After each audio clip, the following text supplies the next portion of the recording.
হুজুর Russell viper সারা দুনিয়া ছড়িয়ে পড়লো, কখন জানি আমার ঘরের ভিতরে আসে আর অন্য সাপ আসে, গরমের দিন আসতেই পারে। পৃথিবীর এমন এক দোয়া নবীজি শিক্ষা দিয়েছেন, কোনো সাপ, কোনো বিচ্ছু, কোনো পৃথিবীর ইতিহাসের কিচ্ছু নেই যে তাকে ধ্বংসন করবে। শুধু একটা দোয়া সকালে 3 বার আর বিকালে 3 বার পড়বে। রসুল বলেন আমি দোয়া পড়তাম, আবার আরেকটা দোয়া আছে আমি দোয়া পড়ে সফরে বের হইতাম।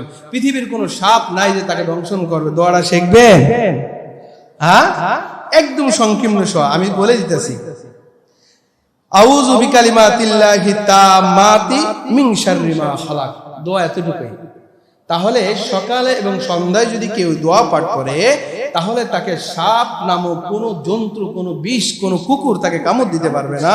সেই দোয়াটা হলো এই, আউযু বিকালিমাতিল্লাহি তাম্মাতি মিন শাররি মা খালাক। আউযু বিকালিমাতিল্লাহি তাম্মাতি মিন শাররি মা খালাক।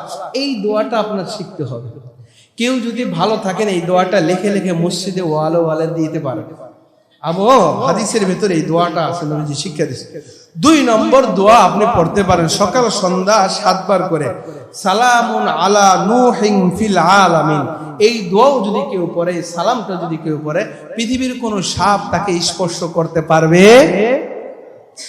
চিৎকার করে বলেন সুবহানাল্লাহ। সংক্ষিপ্ত দোয়া মুখস্থ করা চাই, ফ্যামিলির সমস্ত লোককে মুখস্থ করা চাই। দোয়া কেমনে পাবেন? লিখে নেবেন, ফটো করে নেবেন, ক্যামেরা থেকে ভিডিও থেকে এখান থেকে নিয়ে নেবেন। এই দোয়া শিখতে হবে আপনার।